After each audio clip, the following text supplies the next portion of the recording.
Hello, and welcome to the Homeschool Conversations Africa podcast. Here, we discuss homeschooling from the African perspective and the unique challenges that come with it. If you're considering homeschooling, we hope to inspire you as you take this bold step. If you're already a homeschooler, we are here to share encouragement for this wonderful journey we are on to educate our children in the best way we can.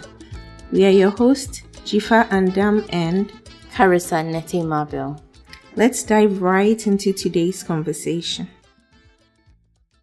Hello, dear friends, and welcome to another episode of Homeschool Conversations Africa.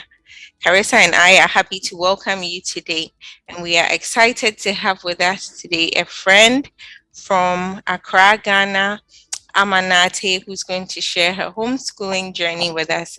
We hope that you're going to be encouraged by her story and that you will learn something from it. Welcome, Amma. We're happy to have you. Welcome, Thank Amma. you, Jifa. Thank you, Carissa and Jifa. I'm glad to be here. We're glad to have you. All right, Amma. So let's jump right into our interview today. Would you like to tell us a bit about yourself, maybe about your family, your background, the number of kids you have, all of that good stuff? Yeah, a family of 6. My husband and I, we live in Accra. Actually, out of Accra, a bit out of town. We have 4 children. Our oldest is 8. The second is 5. The third, who is a girl, she's 3, and then the third boy, he turned 6 months earlier this month in January. Yes, and we've been homeschooling since 2019. I think it was sometime early 2019, March thereabout. Yes. 2 of our kids, the 2 oldest ones, were originally in school, but for reasons that I'll speak about later, we had to take them out of school and then start homeschooling them. In terms of my background, I've been right out of university. I got into work. I started working with a Norwegian company that supports young people in entrepreneurship and technology. I did that. I was in that role for about 10 years. And I think after some time, I just got tired. Demands, work demands, family demands, everything just got too much for me for some reason. And I knew I just needed a break at some point. Then, it didn't. One thing that made it worse for me was we lived out of town, out of Accra. We're just out of the central town, and so every day having to drive the kids to school through traffic and so many other. I mean, it was just hectic. Even though I had also just left work, and now taking the kids to school very early on became a bit too much, and that also eventually led us to our decision to homeschool the kids. So that's a little bit about me. Yeah, thank you. My traffic in Accra can be brutal. I hear stories of children. I remember. Sorry, go ahead. Yes, I remember. I mean, where we live now.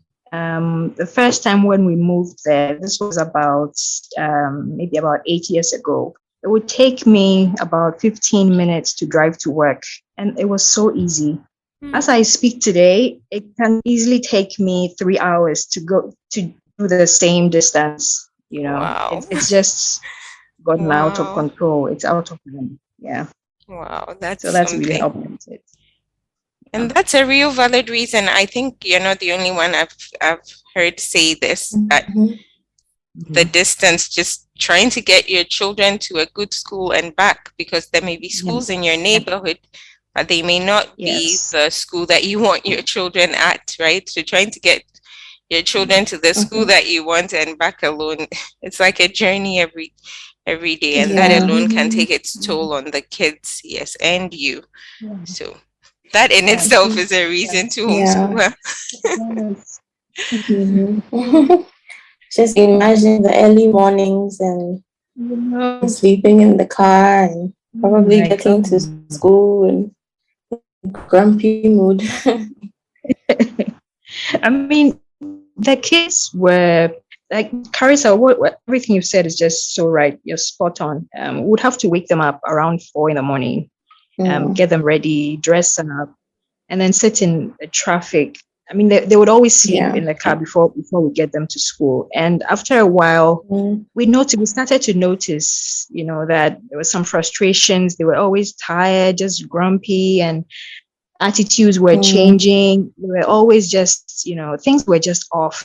And we just had to make that decision. I mean, we could have easily taken them to other schools in the neighborhood, but, it's a new area. There were not that many places that we like, not that many schools that we were so excited about. So, yeah, that's really it. So, Amma, was that the main reason you wanted to homeschool? Do you have other reasons for homeschooling? Well, I mean, there were other reasons as well. Things had just been, piling up over time. And so it just got to a point where we said, you know what, for X, Y, and Z reasons, we're just going to start. And so the traffic was just one reason. The other reason,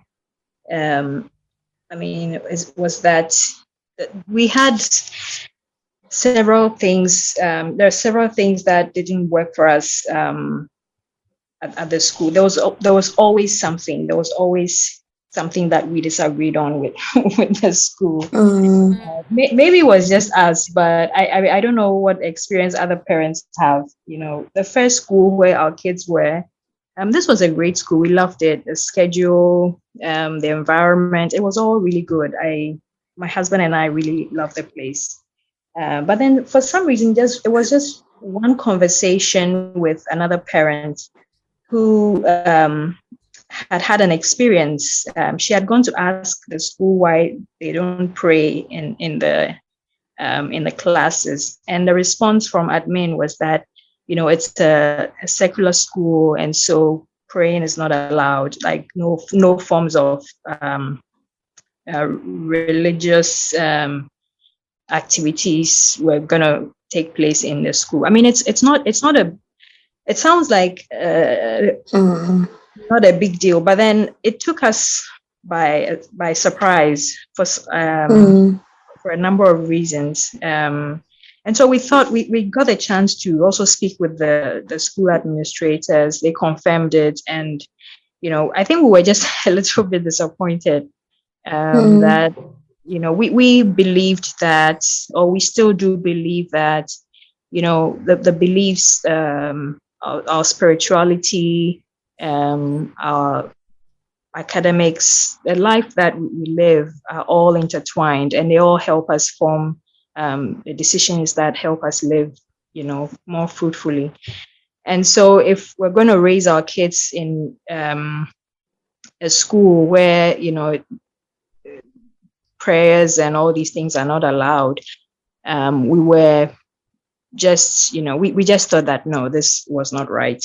Maybe a bit later in life when they're in uni or something, that would be okay. They would be able to make their own choices. But for us at this stage, that didn't sit well with us. And then so we moved to another school. And then we got to that school as well. That's a very important point. I'm sorry. Let's just dwell on that for a minute.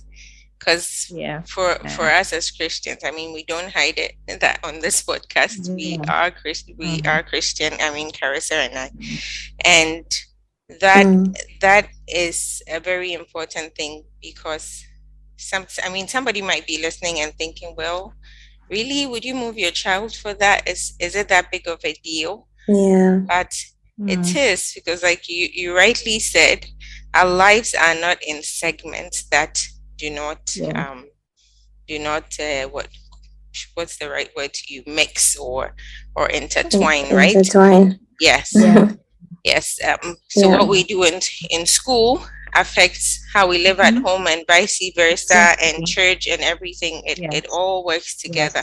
So you can't be doing one thing at home and be doing the opposite Something at school, or something different at school, or something that does not affirm what you're doing at home, and expect that your child will turn out, the way you expect them to. And I think we take some of these things for granted these days, but more and more in the world that we are living in, I see the importance of this. I see the importance of everything aligning. The other day we had a quote on our Instagram page by G.K. Chesterton that was pointing out that education was not about subjects and stuff, but it's really about the transfer of a way of life, right? That's truly what we are trying to do. And so, yes, as believing parents, your hope, your prayer, that's all you're working for, really, is that your children will also become believers. And so you cannot be doing things that are counter to that. And I mean, God is faithful. He does allow it to happen, but it's just like you're making your own life difficult. So that I think that was a good decision that you made. Yeah. I mean, it's not even that we were against the idea. It just didn't sit well with us. I mean, the idea that people, the kids, the children in the schools, we believed, people come from different backgrounds, and so if there are people with different religious beliefs, that's okay. But then, we from the beliefs that we have been raised, and by we I mean my husband and I, we just wanted that kind of upbringing for our kids, so that at the right age and at the right time, when they find themselves in places of other communities where there are different people, they are still taught to respect people with different backgrounds and different beliefs. And so, we didn't want to start them off believing that, there is no God, and, all of, these other thoughts and school of thoughts that are being spread around. So we just decided, at this particular time, it wasn't right for them to have that kind of environment. So so we took them out, and then started looked for a different place, a different school. And then we got there. We got to this new school. We also had a great time. It was great environment. Curriculum was excellent. People were great. And then something else happened. We discovered that we had a chat with the head, the school head, and then we were told that PTAs are not. They didn't believe in having a PTA, and so. And I was like, oh, I mean, and so it was just one strange thing after the other. And after that experience, my husband and I sat down and said, you know what? If we moved from this school and went to another school, we would also still find something. There would also be something that's not right. And so we just decided, you know what? All of this is just too much to handle. So let's just simplify things for ourselves, and then figure a way to do this at home. And we were able to arrive at this because earlier on I had had a discussion with the school. We knew the curriculum they were using. I had done some research on the curriculum, and then I discovered that curriculum also had a homeschool component. And so, right away, we just decided, you know what, we work so hard and pay the school so much money. And so if I'm not going to have as a parent, to have a say to talk about, the challenges that I'm facing at the PTA or some other, forum, then I don't know. It's just, That's interesting. it's just not. It's I just would like not to hear the working. rationale for that. That is interesting. Yeah. So, Yeah, well, I mean, I guess schools so have a right to do what they what they want to do, yes, but we also have a right definitely. to do with our children what we think is best, Yes, right? And that's what yes, you did. So Yeah. everybody has to figure that out for themselves. Like when you were yes, talking about the exactly. school earlier, I mean, they have a right to have that school. They have a right to say that, as a school, we don't want any issues, so we don't want to have, secular. There's nothing wrong with that. Certainly, Yeah. they can have that. But then, if that doesn't sit well with you, like you said, then Yes. if you can't do something about it, I think that's one of the biggest lessons I'm learning. Yeah, you don't have to stick with something that's detrimental to you, or if you're not happy with it. Yes, look for options if you can. And I mean, of course, not with everything. Some things we have to endure through, and stuff like that. But in cases like this, when it comes to our children's education, that's a big deal. That's a really big deal. Yes. So I was just wondering if you had been in touch with any homeschool families, or you knew anybody that was homeschooling at the time, because I think that most people don't, it wouldn't be on their radar to homeschool. They would probably think maybe let's find another school, or let's figure out another way to make this work. Yeah. We had we knew some people who had done it before, and we're still doing it. But also, like I mentioned, in the beginning, when we came to this new school, during my chat with the school, I found out about their curriculum, what they were using, and during my own research on that curriculum, I found out that the curriculum also offered a homeschool component. So that's where I started, to investigate and read more about it, and figure out if we wanted to do it. I mean, when we went to this new school, the issue to do with the distance and traffic was still an issue. This was still present. I mean, we were still driving long hours to take their kids to school. And so at that point of frustration with the school, with this new school, we were still we're still having to drive hours. On top of driving for hours, we come back, and then there are all these other logistical and practical things that are not, so pleasant. And so making that decision to homeschool, it was just, it didn't take us too long to arrive at that decision. I mean, it was other things. There was some other things with the school as well. Their approach to discipline, and how to discipline a child. There was one time I went to the school without announcing that I was coming. I didn't even tell them I was coming. I just showed up unannounced, and I saw something that just was like, oh no, there was a child who was having a moment, a child who was just having a moment, a bad day. And what I saw the teachers do and the other kids doing, it was just really heartbreaking. And I had asked them further, why. It just wasn't, I think that day just, revealed a lot about. That broke the camel's back. Exactly. So I remember I have a cousin who once told me that, you should never be fooled by the bright colored buildings and the toys and all the nice things you see in the schools.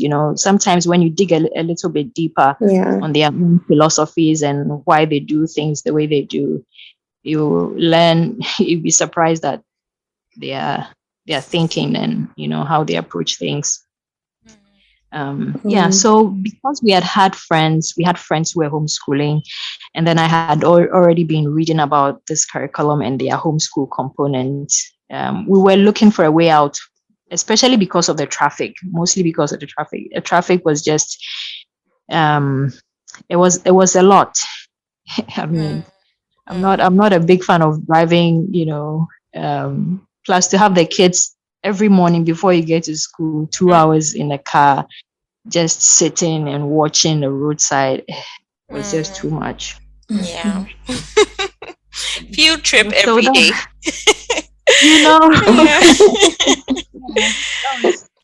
So Amma, that's our story. You've talked about this curriculum and this curriculum and this curriculum. I'm sure people are wondering which curriculum this is. So could you just in a couple of minutes give us a quick overview of this curriculum that you're using? Yeah, so the curriculum. It's a Becca, and after the school told me about it, I took some time to read, went to their website, did some research. I found some people who had also used it. I thought it through, asked so many questions. Plus, because the kids were using it in school, I had seen the results. I had seen that the kids loved it. And so when we decided to homeschool, it was natural for us to let the kids continue. We didn't want to, go start them off on something completely new. Plus, maybe out of my own selfish or maybe lazy approach, I just did. It felt like if they were already using that, let's just continue. And they already enjoyed it, so we didn't think it was necessary to find something new.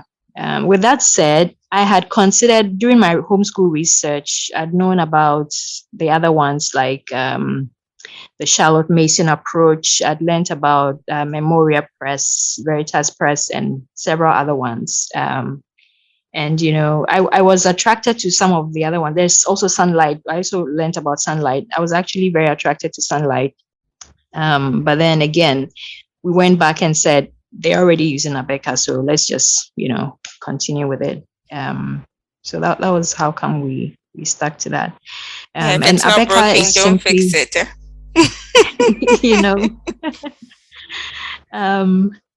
And Abeka simply is it uses a more traditional approach of learning, but then in terms of the learning style, it uses a spiral approach, and so there's a lot of like repetition with concepts, and so it just makes sure that concepts are drilled down, and the kids are able to remember for over a long period of time.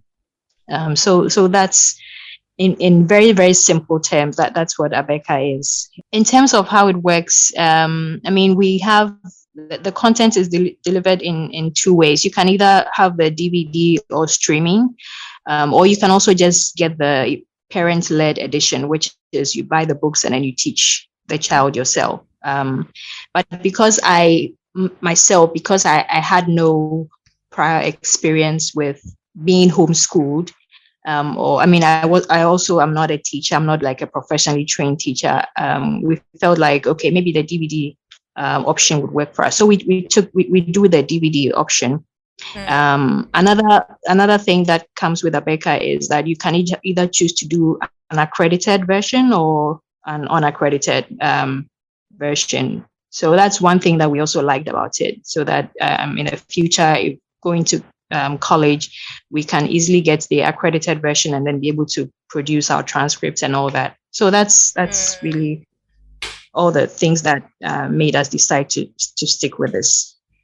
That sounds like a nice program, kind of ready to go, right? So if you're a new homeschooler, that's something that you can look into. We will put the link to Abeka's website. Is really simple, abeka.com, abeka.com, but we'll put it in the show notes so that if you want to explore Abeka further, it is a Christian based curriculum as well. Yes. You can do that. Yeah. But Jifa, I would also like to mention that after doing this for about 3 years now, now I think I'm more confident and I'm able to take out the components we don't like and then we replace with some some other content from other publishers too. Yeah. Nice. Yeah. A lot of people, when they think about homeschooling, think that it's a daunting task enough. And then much less doing it with a baby. Yes. Now that you have 3 young children and a 6-month-old, how are you managing? How are you managing to teach whilst caring for the baby? And what has that whole process been like? I'm really also curious to know about how your pregnancy was as well and homeschooling. Yeah. We'll have to wrap up here, but we will continue this conversation in our next episode, so do join us then. Thank you for listening to the Homeschool Conversations Africa podcast.